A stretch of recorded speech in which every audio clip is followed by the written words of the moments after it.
ॐ सहना भवतु सहनौ भुनक्तु सह वीर्यं करवावहै तेजस्विनावधीतमस्तु मा विद्विषावहै। ओम शांति शांति शांति। विशुद्ध मनुस्मृति के 10वें अध्याय को आज हम आरंभ कर रहे हैं। आज की कक्षा में हम समझने का प्रयास करेंगे कि क्या वर्ण परिवर्तन किया जा सकता है, निषाद कौन होते हैं, क्या वैदिक व्यवस्था के अनुसार शूद्र ब्राह्मण क्षत्रिय वैश्य आदि बन सकता है क्या, ये भी चर्चाएं करेंगे। और शूद्रों के नाम पर जो हंगामा मचाया जाता है और मनु को शूद्र विरोधी कहा जाता है, उसकी भी थोड़ी सी चर्चा आज के प्रसंग के अनुसार हो जाएगी। सर्वप्रथम यहाँ पर वैश्यों के कर्तव्य बताए हैं कि यज्ञोपवीत संस्कार पूर्वक शिक्षा प्राप्ति करके समावर्तन संस्कार करके विवाह के पश्चात जो गृहस्थ वैश्य है वो क्या करे, व्यापार और पशुपालन आदि कार्य को करे। वैश्यों को चाहिए कि वो मणि मोती प्रवाल आदि रत्नों के विषयों को जाने, लोहे आदि धातुओं को जाने, कपड़े से बने जो वस्तुएं हैं उनको समझें, फिर सुगंधित कपूर हैं, कस्तूरी हैं आदि पदार्थों को जाने, रसायनों को जाने और इनके मूल्यों को समझे, किसको कम भाव में देना है और किसको अधिक भाव में देना है। यानी कपड़ा जिस भाव में जाता है उस भाव में मोती माणिक तो नहीं जाएंगे, तो सब पदार्थों का महत्व को समझें, मूल्य को समझें, इस प्रकार से करें। इसके अतिरिक्त चूंकि वैश्य का कार्य कृषि कर्म है, इसलिए खेती के लिए आवश्यक जितने बीज होते हैं, रबी की फसल है, खरीफ की फसल है आज के समय में जो हम नाम प्रयोग करते हैं, तो उन सब बीजों को बोने की विधि को जाने, मृदा परीक्षण बीज परीक्षण वो करे, भूमि के गुण और दोषों को वो समझें। साथ में ही जो मापने के बांट हैं, तराजू हैं, और जिनको बांट कहते हैं 1 किलो 2 किलो 5 किलो 10 किलो, उन बांटों का भी वो निरीक्षण परीक्षण करे। इसके अलावा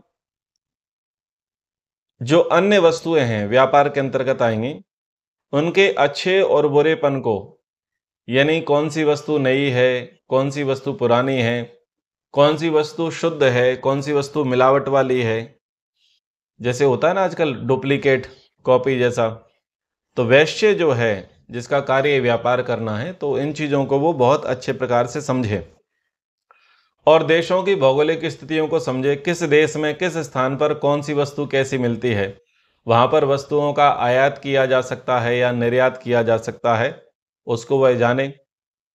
वैश्य पर ही निर्भर है पशुओं की सुरक्षा, इसलिए पशुओं का स्वास्थ्य, उनका पालन, उनके संवर्धन पर भी वैश्य ध्यान देवे। वैश्य जब व्यापार करता है तो क्या करता है, बहुत सारे सेवकों को रखता है, नौकरी देता है, तो उसके जो सेवक हैं उनको वेतन भत्ता देना और बहुत सारे सेवकों को व्यापार के लिए देशांतर भ्रमण कराना कि आप यहां जाइए वस्तु का आयात करने के लिए या वस्तु का निर्यात करने के लिए। तो अन्य देशों में व्यापार कैसे सिद्ध होगा कि वहां की भाषा को भी जाने। इसलिए वैश्य को चाहिए कि वो अपनी स्थानीय मातृभाषा के अतिरिक्त जिन देशों में उसे व्यापार करने जाना है या व्यापार करने के लिए अपने सेवकों को भेजना है, नौकरों को भेजना है, तो उनको वह अनेक प्रकार की भाषाओं में और व्यवहारों में वो सुशिक्षित करे, दीक्षित करे। इसके अलावा जो खरीदी और बिक्री करने के जो प्रसंग हैं उसको भी वो समझे, वस्तुओं को कैसे खरीदना है, कैसे बेचना है। तो वैश्य धर्म पूर्वक पदार्थों का संचय करे, सेवन करे और उनको जमा करने का प्रयास करे, ये वैश्य की जिम्मेदारी है। अब वैश्य वर्ण के पश्चात हम शूद्र वर्ण के विषय में समझने का प्रयास करते हैं। तो शूद्र के विषय में कहा, विप्राणाम वेद विदुषाम गृहस्थानाम यशस्विनाम शुश्रूषैव तु शूद्रस्य धर्मो नेश्रेयसः परः। वेदों के ज्ञाता और यशस्वी गृहस्थ द्विजातियों की सेवा करना ही शूद्र का कल्याणकारक परम धर्म कहा है। शुचि ही उत्कृष्ट शुश्रूषुम मृदुवान गहन अहिंकृतः ब्राह्मणादि आश्रयो नित्यम उत्कृष्टाम जातिम अश्नुते। शुद्ध पवित्र अपने से उत्कृष्ट वर्ण वालों की सेवा करने वाला, मधुर भाषी, अहंकार से रहित, सदा ब्राह्मण आदि तीनों वर्णों की सेवा में संलग्न शूद्र भी उत्तम ब्रह्म जन्मांतर्गत द्विज वर्ण को प्राप्त कर लेता है। दोनों श्लोकों को समझेंगे। सबसे पहले कहा कि जो वेदों के ज्ञाता हैं, यशस्वी गृहस्थ हैं, उत्कृष्ट व्यापारी हैं, उत्कृष्ट क्षत्रिय हैं, इनकी वो सेवा करना ही अपना परम धर्म समझे, कल्याणकारी कर्म समझे। यदि शूद्र शूद्रों की संगति करेगा तो कभी भी शूद्रों की उन्नति नहीं होगी।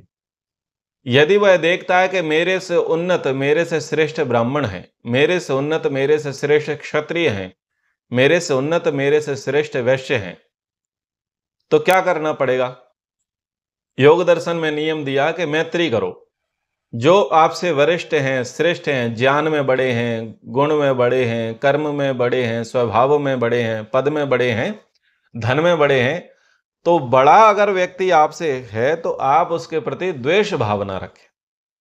अगर द्वेष रखेंगे तो आपकी जो वर्तमान स्थिति है, उस वर्तमान स्थिति से आप कभी भी आगे नहीं बढ़ सकते, अपितु वर्तमान स्थिति से भी नीचे गिरने की संभावना बनी रहेंगे। तो यदि आप अपने आप को ऊपर उठाना चाहते हैं, ज्ञान में, बल में, पद में, योग्यता में, आदि आदि में, तो जो आपसे बड़े हुए हैं उस फील्ड में, उनके प्रति मित्र भाव रखो। अब आप कहेंगे जी शूद्रों को तो ब्राह्मण, क्षत्रिय, वैश्य कभी मित्र बनाते नहीं हैं।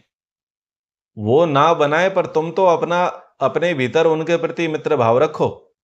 यदि मित्र भाव रखोगे तो गुण आएंगे अच्छे, और द्वेष भाव रखोगे तो गुणहीन हो जाओगे। इसलिए मित्र भाव रखो।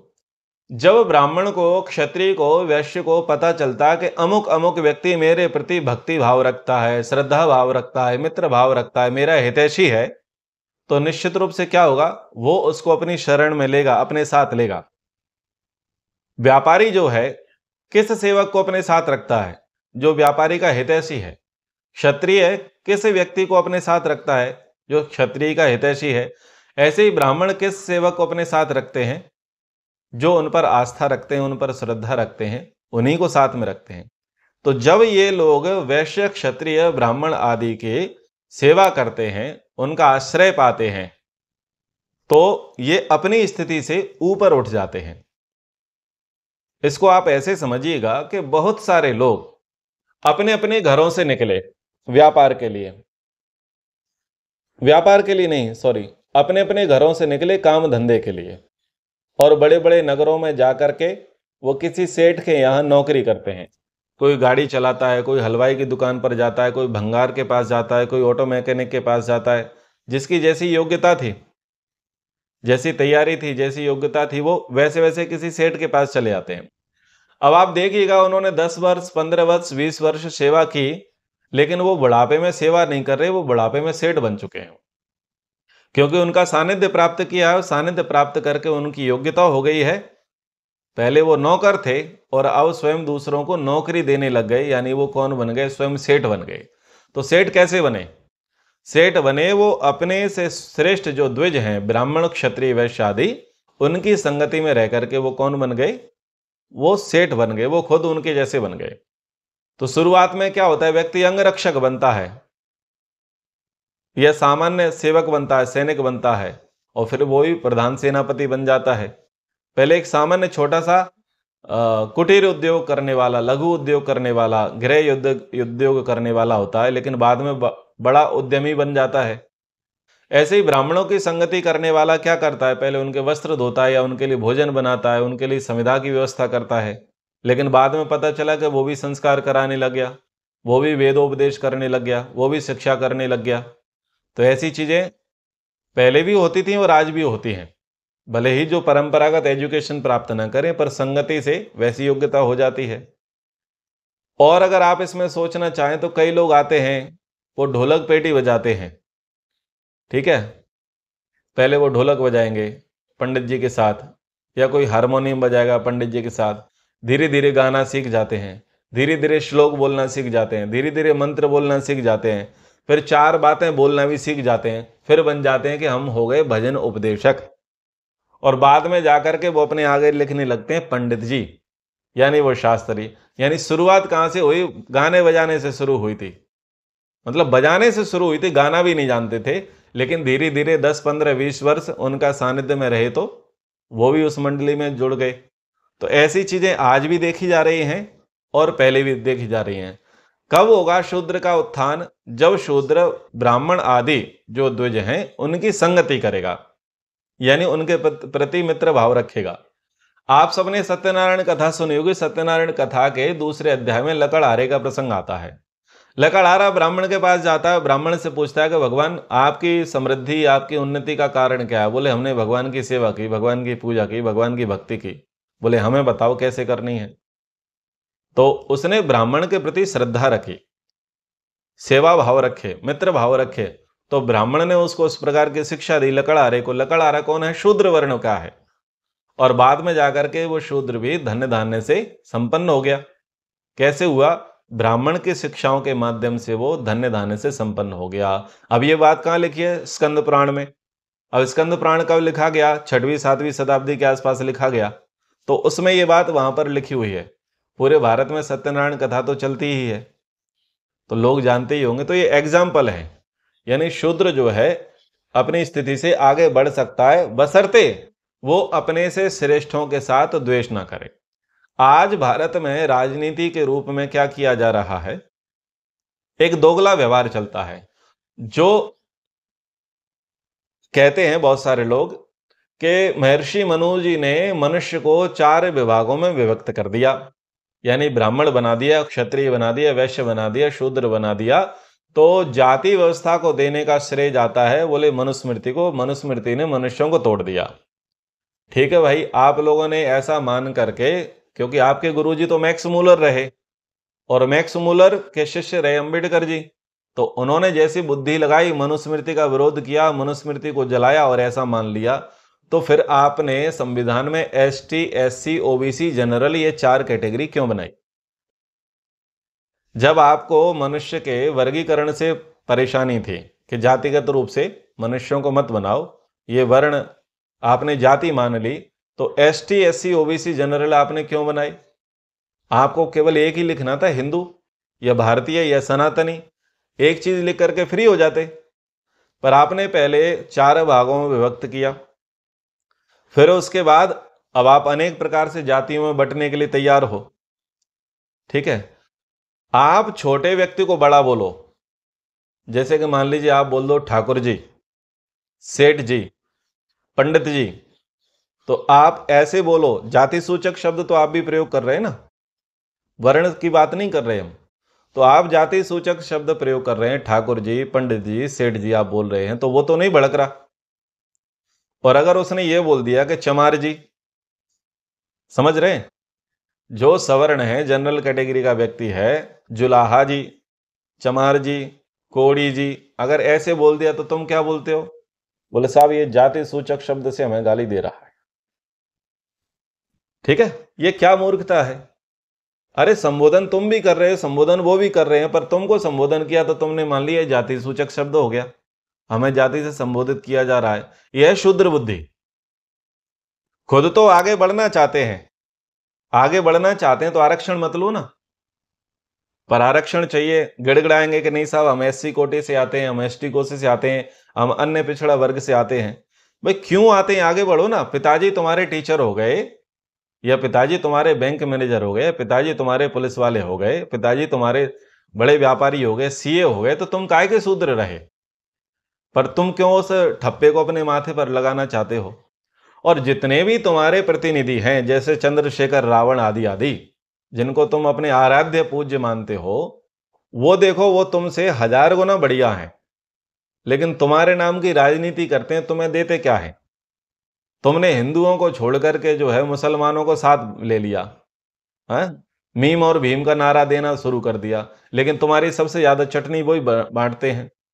जब दलितों के साथ अत्याचार होता है तो कौन सा ये जो तुम्हारा मीम है वो तुम्हारा सहयोग करने लग जाता है। तो आप अपनी कुंठा दूसरों पर उतारते हैं कि ब्राह्मणों ने ऐसे किया, पहले के लोगों ने ऐसा किया, हिंदुओं ने ऐसा किया या मनु ने ऐसा किया। तुम वर्तमान में उससे 1000 गुना कर रहे हो और उसको तुम स्वीकारते नहीं हो। अगर शास्त्रों को देखें तो शास्त्र में तो ऐसी ऊंच नीच की व्यवस्था है नहीं, भेदभाव की व्यवस्था है नहीं। शास्त्र में तो कहा कि योग्यता प्राप्त करो और आगे बढ़ जाओ। जैसे आज आप हर कोई व्यक्ति एसटी, एससी, ओबीसी, जनरल का कोई व्यक्ति स्कूल में जावे, पढ़ाई करे और हर कोई टीचर बन सकता है। टीचर मतलब ब्राह्मण।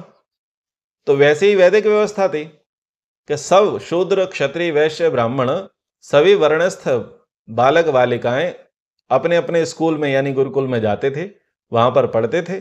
फिर वो जैसी पढ़ाई पढ़ करके आए हैं, जैसे आज के हिसाब से वो सीए करके आए हैं, आप तो मॉडर्न एजुकेशन के अनुसार ले लो, तो वो जैसी ऐसी विद्या प्राप्त करके आए हैं वो वैसे वैसे जाकर के बने। और पढ़ाई करने के बाद उन्होंने जॉब की और जॉब के कुछ वर्षों बाद, 10 वर्ष बाद, 15 वर्ष बाद भी उन्होंने उस प्रोफेशन को छोड़ दिया, दूसरे प्रोफेशन को अपना लिया। आज ऐसा हो रहा है ना। तो ये आज ऐसा हो रहा है, ये कोई संविधान की देन नहीं है, ये मनुस्मृति की देन है। विश्वामित्र जी पहले कौन थे? क्षत्रिय थे। और राजकरण छोड़ करके बाद में वो कौन बन गए? ब्राह्मण बन गए। ऐसे ही सत्यकाम हुए। सत्यकाम तो शूद्र भी नहीं थे, वो तो वैश्य पुत्र थे, यानी इनकी मां जो है निंदनीय कर्म करती थी। ऐसे पुत्र थे जिनके पिता का नाम न था, पर वो भी ब्राह्मणों की संगति की, शिक्षा प्राप्त की और वो सत्यकाम ऋषि नाम से जाने गए। तो ऐसे कई कई लोग रहे जिन्होंने अपने कुल के प्रसंग को छोड़ करके योग्यता के आधार पर श्रेष्ठ वर्ण का चयन किया। तो यहां पर कह रहे हैं कि शुद्ध, पवित्र, अपने से उत्कृष्ट वर्ण वालों की सेवा करने वाला, मधुर भाषी, अहंकार से रहित, सदा ब्राह्मण आदि तीनों वर्णों की सेवा में संलग्न शूद्र भी उत्तम ब्रह्म जन्मांतर्गत द्विज वर्ण को प्राप्त कर सकता है। यानी वो बड़े लोगों का आश्रय प्राप्त करके वो भी उत्तम वर्ण की प्राप्ति कर सकता है। निरुक्त में पंचजना शब्द आता है, तो पंचजना शब्द से अर्थ निषाद आदि लिया जाता है। ब्राह्मण, क्षत्रिय, वैश्य, शूद्र ये 4 तो आर्य वर्ण हैं और इनसे इतर जो हैं वो अनार्य कहे हैं, दस्यु कहे हैं। तो निषादों की आप चर्चा सुनते हैं। निषाद भील गोराज हुए जो श्री रामचंद्र जी के अनन्य भक्त रहे। फिर महाभारत काल में भी निषादों की चर्चा आती है। निषाद राज की पुत्री सत्यवती हुई जिन्होंने शांतनु से विवाह किया। तो जो निरामिष भोजी रहे या शाकाहारी रहे या ये कहें कि जो आर्य वर्ण को अच्छा मानते थे, ऐसे लोगों के साथ आर्य वर्ण के लोगों का उठना बैठना रहा। उन्होंने शूद्रों में विवाह किए, उन्होंने वैश्यों में विवाह किए, उन्होंने क्षत्रिय में विवाह किए और उन्होंने ब्राह्मणों में भी जाकर के विवाह किए। किन्होंने? निषादों ने। तो निषाद तो अनार्य वर्ण रहा, दस्यु रहा, उसको भी स्वीकारा गया है। महर्षि दयानंद जी ने वेद का प्रमाण देकर के यथेमं वाचिम कल्याणिम आवदानिम जनेभ्या, इस मंत्र के भाष्य में उन्होंने शूद्रादि, अति शूद्रादि शब्द प्रयोग किए हैं। शूद्र आदि यानी ब्राह्मण, क्षत्रिय, वैश्य, शूद्र ये 4 तो आर्य वर्ण हैं, पर शूद्र से भी इतर जो हैं, दस्यु आदि, अनार्य आदि, निषाद आदि, वर्ण संकर आदि जो हैं, वो लोग भी वेदादि शास्त्रों को पढ़ सकते हैं, वो भी यज्ञ आदि कर्म कर सकते हैं, यदि वो अपने दोषों को छोड़ करके श्रेष्ठत्व को ग्रहण करने के लिए तत्पर हों। कंडीशन सब जगह एक ही है कि आपको बुराई को छोड़ना पड़ेगा, आपको हिंसा का मार्ग त्यागना पड़ेगा, आपको मांसाहार छोड़ना पड़ेगा, तभी आप यज्ञादि कर्म करने के योग्य बनते हैं, तभी आप वेदादि शास्त्रों को पढ़ने के योग्य बनते हैं। तो सबके लिए विधान रहा है। ऐसा नहीं कि केवल ब्राह्मण, क्षत्रिय, वैश्य 3 के लिए विधान रहा और शूद्र के लिए विधान नहीं रहा। शूद्र तो आर्य वर्ण है, यहां तो शूद्र से इतर जो हैं, दस्यु आदि, उनके लिए भी शास्त्र में विधान किया है, महर्षि मनु जी ने विधान किया है। जिसका 2 जन्म है उसको द्विज कह रहे हैं, और जिसका 1 जन्म है, एक जाति वाला है, उसको शूद्र कह रहे हैं। ब्राह्मण क्षत्रियो वैश्यस्त्रयो वर्ण द्विजातया चतुर्थ एक जाति तो शूद्रो नास्ति तो पंचमः। तो 5वां कोई वर्ण नहीं है, वर्ण 4 ही है, ब्राह्मण क्षत्रिय वैश्य। चूंकि ये द्विज हुए हैं, इनका द्विजायते, इनका दूसरा जन्म हुआ है। कौन सा जन्म हुआ है? आचार्य की कोख से इनका जन्म हुआ है, यानी इनका यज्ञोपवीत संस्कार हुआ है, इनका जनेऊ संस्कार, उपनयन संस्कार हुआ है, इसलिए ये द्विज कहलाए। और अन्य जिनके यज्ञोपवीत आदि संस्कार नहीं हुए, उनकी द्विज संज्ञा नहीं धरी। यानी एक जाति तो शूद्र, यानी जो केवल जिनका जन्म ही हुआ है लेकिन जिनका ब्रह्म जन्म नहीं हुआ है, यानी विद्या से जिनका साक्षात्कार नहीं हुआ है, विद्वानों की जिनको संगति प्राप्त नहीं हुई है, वो केवल शूद्र ही रह गए। तो शूद्र का मतलब निम्न नहीं है, नीच नहीं है, शूद्र का मतलब है मूर्ख। और ब्राह्मण पंडित का अर्थ होता है विद्वान, तो विद्वान का विलोम अर्थ क्या निकलेगा? मूर्ख। ठीक है, ऐसे ही उच्च का विलोम अर्थ क्या निकलेगा? निम्न। तो निम्न का अर्थ घृणित लेना ठीक नहीं है। समझ में आया? निम्न का अर्थ घृणित लेना, हे लेना, अस्पृश्य लेना, अछूत लेना, यह ठीक नहीं है। ऐसा अर्थ लेने वाले महामूर्ख हैं, क्योंकि विलोम शब्द का प्रयोग है। उच्च का अपोजिट वर्ड है, अपोजिट वर्ड है निम्न। तो शूद्र को निम्न कहा, यानी मूर्ख कहा। यानी ऋषि दयानंद जी कहते हैं, और अन्य विद्वान क्या कहते हैं, कि जिसको बहुत पढ़ाया पर नहीं पढ़ा, बहुत समझाया नहीं समझा। और आप और हम लौकिक भाषा में क्या कहते हैं कि इसका दिमाग तो घुटनों में है। जब ब्रह्मा इनको अकल बांट रहा था तब ये भैंसें चरा रहे थे, ऐसे देशी भाषा में शब्द प्रयोग करते हैं ना। यानी क्या है कि जब पढ़ा रहे थे तब तुम्हारा पढ़ने में मन नहीं था। तो शूद्र कौन रह जाएगा? शूद्र वही रह जाएगा जो नहीं पढ़ पाएगा। और एक पुराण है, संभवतः स्कंद पुराण ही है या अग्नि वायु पुराण है, उसमें एक प्रसंग आता है, जन्मना जायते शूद्राः संस्कारात् द्विज उच्यते वेद पठेद भवेद विप्रः ब्रह्म जानाति ब्राह्मणः। अगर आपको ऐसा लगता है कि आर्य विद्वानों ने तो बहुत सारा प्रक्षिप्तों को हटा दिया है, उनकी मान्यता शुद्ध है, लेकिन पौराणिक लोग तो जातिवाद आदि मानते रहे, तो देखो वहीं का प्रमाण दे रहा हूं पुराणों का। क्या है श्लोक? जन्मना जायते शूद्राः संस्कारात् द्विज उच्यते, यानी जन्म से सभी कौन है? शूद्र है। शूद्र यानी अबोध, कम जानने वाले, कम समझदार, कम पढ़े लिखे। हम मां के कोख से पैदा होते हैं तो क्या ब्रह्म ज्ञानी पैदा होते हैं? ब्रह्म ज्ञानी तो पैदा नहीं होते ना। हमको सिखाया जाता है, बताया जाता है, पढ़ाया जाता है, और कुल के, समाज के, राष्ट्र के हमें संस्कार दिए जाते हैं, उत्तम शिक्षा दी जाती है, उत्तम संगति दी जाती है, तब जाकर के हम मनुष्य बनते हैं। ठीक है, मनुष्य बनने की योग्यता होती है। ये ब्राह्मण क्षत्रिय वैश्य बनने की तो बहुत बड़ी बात है, पहले मनुष्य बन जाओ। तो शूद्र पैदा होते हैं बचपन से, तो सभी, तो जन्म से तो सभी शूद्र हैं। और बाबा अम्बेडकर भी यही कहते हैं कि मनुष्य जो है जन्म से नहीं कर्म से महान बनता है। आचार्य चाणक्य भी यही कहते हैं, मनुष्य जन्म से नहीं कर्म से महान होता है। आचार्य विदुर भी यही कहते हैं, महात्मा विदुर भी यही कहते हैं कि मनुष्य जो है जन्म से नहीं कर्म से महान होता है। बड़े कुल में जन्म लेने से कोई बड़ा नहीं बनता, बड़ा काम करने से व्यक्ति बड़ा बनता है। तो ये जो व्यवस्थाएं हैं, ये मनु की व्यवस्थाएं हैं, वेदोक्त व्यवस्थाएं, वैदिक व्यवस्थाएं हैं, इन पर कुठाराघात करना या आक्षेप करना ये महामूर्खता है। ठीक है, आप वर्तमान में गलत कर रहे हो, पूर्व में गलत नहीं हुआ है। तो आगे कह रहे हैं, मुख बाहु रूपज्जानाम या लोके जातयो वही मिलेच्छ वाचश्च आर्य वाचा सर्वे ते दस्यवा स्मृता। तो संसार में, समाज में, लोक में ब्राह्मण क्षत्रिय वैश्य और शूद्र, इन 4 वर्णों से श्रेष्ठ कर्तव्य पालन न करने के कारण इनमें अधीक्षित या बहिष्कृत जो समुदाय या जातियां हैं, चाहे वे मलिच्छ भाषाएं या विकृत भाषाएं बोलती हों या आर्य भाषाएं, वे सब दस्यु कहलाती हैं। दस्यु यानी अनार्य कहलाती हैं। कौन? कि ब्राह्मण क्षत्रिय वैश्य शूद्र, इनमें कोई दीक्षित नहीं हुआ। ठीक है, ना तो इसकी दीक्षा ली, ना इस प्रकार की शिक्षा व्यवस्था ली, तो जो इनसे इतर हो जाएगा वो दस्यु कहलाएगा, वो अनार्य कहलाएगा। अब वो व्यक्ति भाषा की दृष्टि से चाहे मलेच्छ भाषाएं बोलता हो, मलेच्छ भाषा का मतलब क्या है? जो संस्कृत से इतर भाषा हैं, राष्ट्रीय भाषा से जो इतर भाषा है उसको मिलिच्छ भाषा बोलते हैं। यानी हेय, नीच, निम्न श्रेणी के स्तरों की जो भाषाएं हैं, चाहे वैसी भाषा बोलता हो और चाहे वे व्यक्ति संस्कृत भाषा बोलता हो, आर्य भाषा बोलता हो, भाषा बोलने से कोई लेना देना नहीं है, मुख्य है व्यवहार से। अब जो दस्यु या अनार्य हैं वो भी कोई बाहर के नहीं है।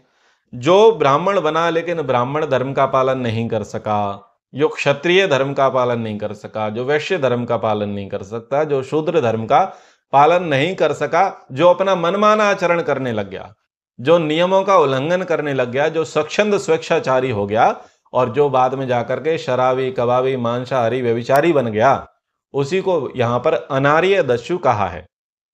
ठीक है, तो ऐसा नहीं है कि दस्यु और अनार्यों का कोई अलग दुनिया थी, अलग गांव था, अलग बस्ती थी, अलग नगर था, वो या उनके लिए अलग नियम था। ये एक प्रकार से बहिष्कृत लोग थे, यानी समाज से ही बहिष्कृत लोग थे, जो आर्य विचारधारा या आर्य वर्ण के विपरीत कार्य कर रहे थे। ठीक है, तो वो अगर देखा जाए तो वो ब्राह्मण कुलोत्पन्न भी थे, वो क्षत्रिय कुलोत्पन्न भी थे, वो शूद्र, वो वैश्य कुलोत्पन्न भी थे। लेकिन कहीं ना कहीं आपने मर्यादाओं का उल्लंघन किया, शास्त्रीय परंपराओं का निर्वहन नहीं किया, वर्णाश्रम धर्म का पालन नहीं किया, तो फिर वो वहां से च्युत होकर के यानी मनमाना आचरण करने वाले दस्यु और शूद्र कहे गए। तो दस्यु और शूद्र की पहचान बताई। वर्णापेतम अविज्ञातम नरम कलुषम योनिजम आर्य रूपम इव अनार्यम कर्म भी स्वयं विभावयेत।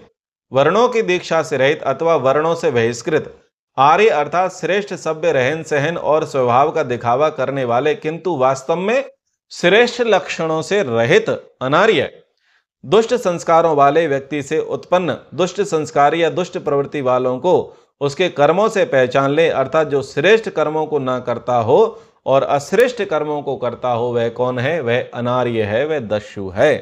ठीक है, तो बाहर से तो ड्रेस कोड बहुत अच्छा है, सभ्य लग रहा है, सुशिक्षित लग रहा है, श्रेष्ठ लग रहा है, लेकिन जब वो कर्म कर रहा है तो कर्म करते में कैसा पता चला कि आर्य कर्म नहीं है, श्रेष्ठ कर्म नहीं कर रहा, सभ्य कर्म नहीं कर रहा, कर्म से व्यवहार से जो व्यक्ति हीन है उस व्यक्ति को यहां पर अनार्य और उसको दस्यु कहा है। तो अनार्य और दस्युओं के लक्षण, आर्यों के लक्षण तो सबको पता है, ब्राह्मण के धर्म और कर्म आपने सुन रखे हैं, क्षत्रिय के धर्म कर्म सुन रखे हैं, वैश्य के धर्म कर्म सुन रखे हैं और शूद्र के भी सुन रखे हैं। पर जो पांचवा वर्ण नहीं है, यानी जो 4 वर्ण से बहिष्कृत हैं, जिसको यहां पर शास्त्र में दस्यु और अनार्य कहा, यानी शूद्रादि, शूद्र से जो इतर हैं उनके क्या लक्षण हैं, वो कैसे कार्य करने वाले हैं? अनार्यता, निष्ठुरता, क्रूरता, निष्क्रियात्मता, पुरुषम व्यंजन तीह लोके कलुषम योनिजम। अश्रेष्ठ असभ्य व्यवहार करने वाले, जिनका व्यवहार श्रेष्ठ नहीं है, जो भाषा में व्यवहार में असभ्यता का परिचायक बनने वाले हैं, और स्वभाव जिनका कैसा है? क्रूर है, कठोर है, मृदु स्वभाव नहीं है, सरल स्वभाव नहीं है।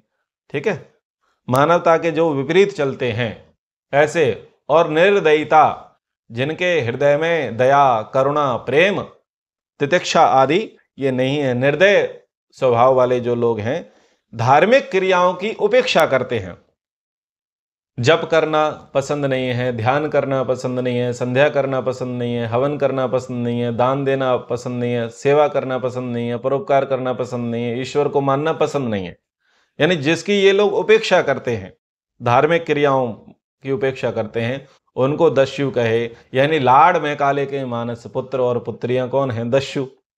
विदेशी पढ़ाई पढ़ ली है लेकिन स्वदेश पर अभिमान नहीं है, विदेश की दुमदुमी बजाते हैं पर भारत को क्रिटिसाइज करते हैं।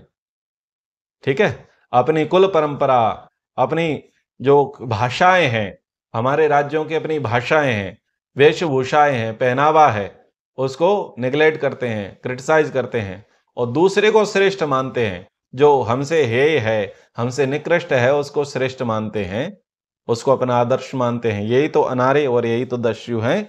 तो लोक में पुरुष के दुष्ट प्रवृत्ति या अनार्य होने को ये सारी चीजें सूचित करती हैं। ये आर्य वर्णों के अंतर्गत नहीं माने जाते, क्योंकि आर्यों के द्वारा ये सारे कार्य तो निषिद्ध हैं। यानी सीधी सी बात क्या है, आर्य है ईश्वर से पुत्र। आर्य का सबसे बड़ा लक्षण यह है कि वो ईश्वर का पुत्र है। ईश्वर का पुत्र मतलब आस्तिक है। जो आस्तिक है वो आर्य है, जो धार्मिक है वो आर्य है, जो वर्णाश्रम धर्म का कर्तव्य कर्म का पालन करता है वो आर्य है, जो ईश्वर के विपरीत जाता है, जो श्रेष्ठ सभ्य आचरण के विपरीत जाता है, जो वर्णाश्रम धर्म को नहीं स्वीकारता है, जो म्लेच्छों को आदर्श मानता है, जो भारतीयता को लेकर के नहीं चलता, जो सनातन नैतिक मूल्यों को नहीं स्वीकारता, उसी को दस्यु, उसी को अनार्य कहते हैं। और बड़ा दुर्भाग्य है कि वर्तमान भारत में श्रेष्ठ परिवारों में जन्मे हुए लोग आज दस्युता और अनार्यत्व को प्राप्त हैं। और बड़ा सौभाग्य और सुदिन हमारे रहे कि हमारा पूरी दुनिया पर वैभव, परचम, राज्य, एकाधिकार था आर्य होने के कारण से। अब हम आर्यों की संतानें, हमारे यहाँ बहुत सारे कैसे हो गए, अनार्य हो गए हैं। और फिर वो लोग कहते हैं खड़का, खड़कू, खड़गे जो भी है, बोले आर्य बाहर से आए। हाँ, अब श्रेष्ठ तो तुम्हें भारत वाले ही लगेंगे, क्योंकि तुम तो निकृष्ट नीच हो, तो तुम्हें वो अपनी बिरादरी वाले तो लगेंगे नहीं। सीधी सी बात है भाई, वो तुम्हारे से तो दूर हैं, तुम्हारे से तो बाहर के ही हैं, क्योंकि तुम्हारी बिरादरी के नहीं है, देश विरोधी नहीं है ना। अच्छा, देश के पक्ष में बोले हैं वो सब बाहर के, जो देश के विरोध में बोले, बोले हम मूल निवासी। जय मीम और जय भीम। ऐसी मूर्खता देश में चल रही है। चलिए आगे पढ़ते हैं।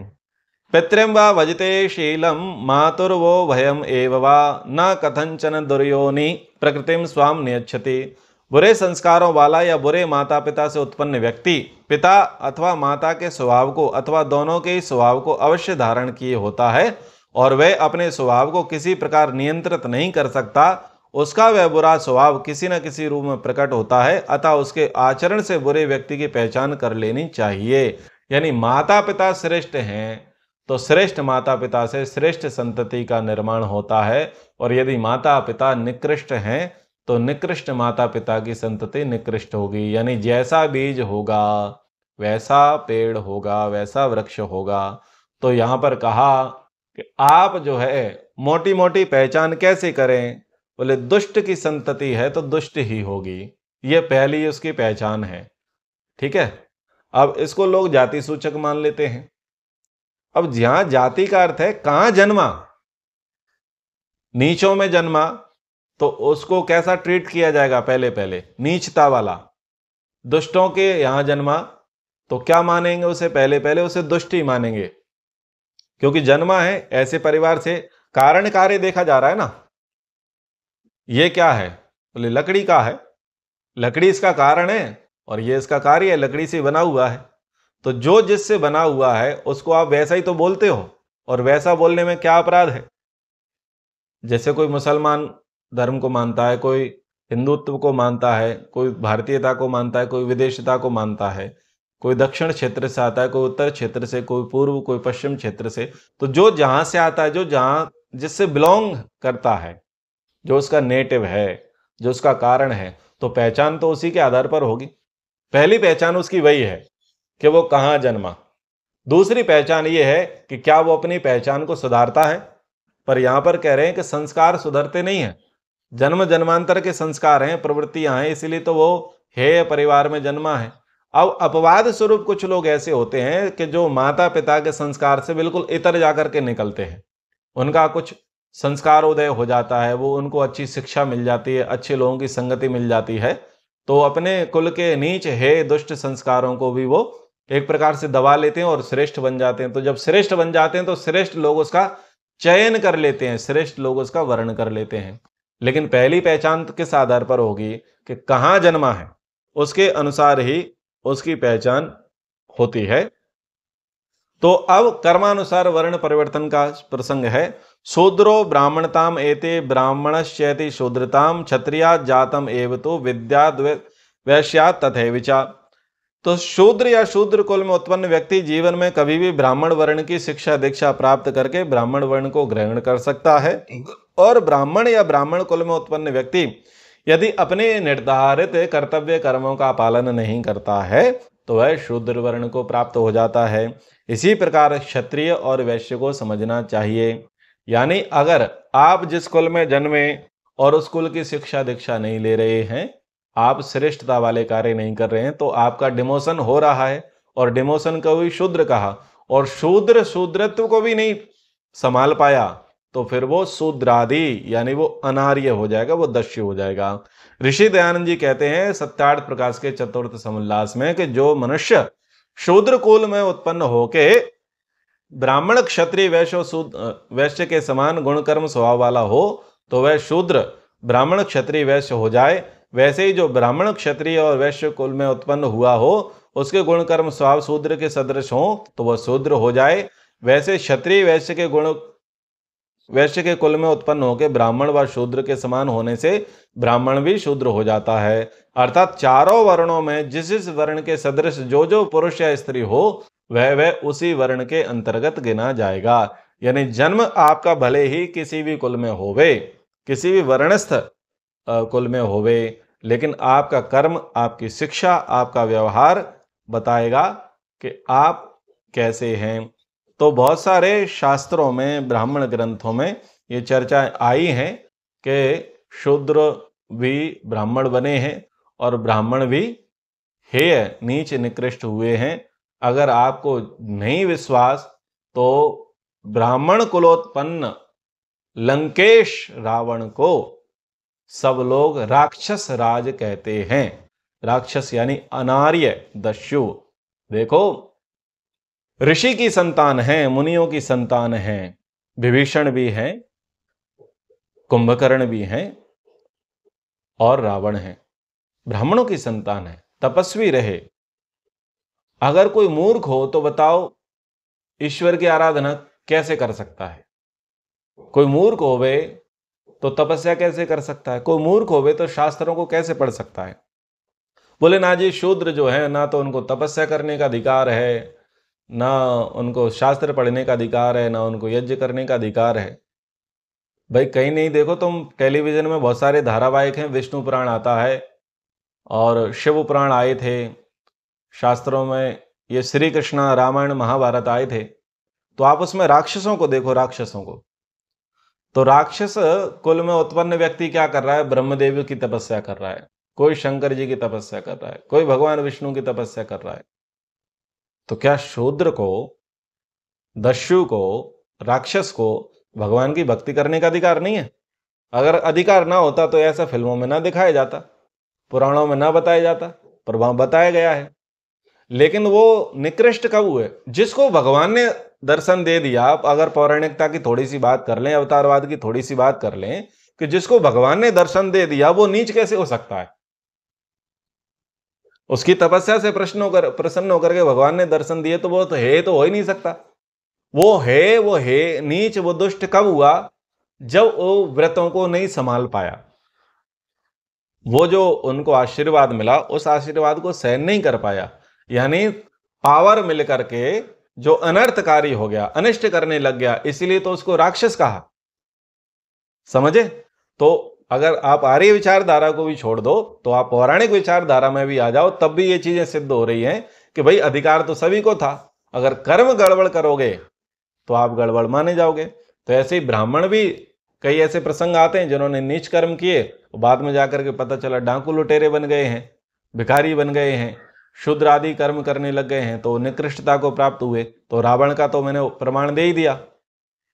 विभीषण ब्राह्मण का ब्राह्मण बना रहा क्योंकि उसके अंदर सत्व था, वो सत्य को स्वीकारता था, वो धर्म के पक्ष में था, इसलिए विभीषण यथावत बना रहा। लेकिन अन्य जो है, अन्यों पर थप्पा कौन सा लगा? राक्षस का, यानी अनारी का, दस्यु का थप्पा अन्यों पर लगा था।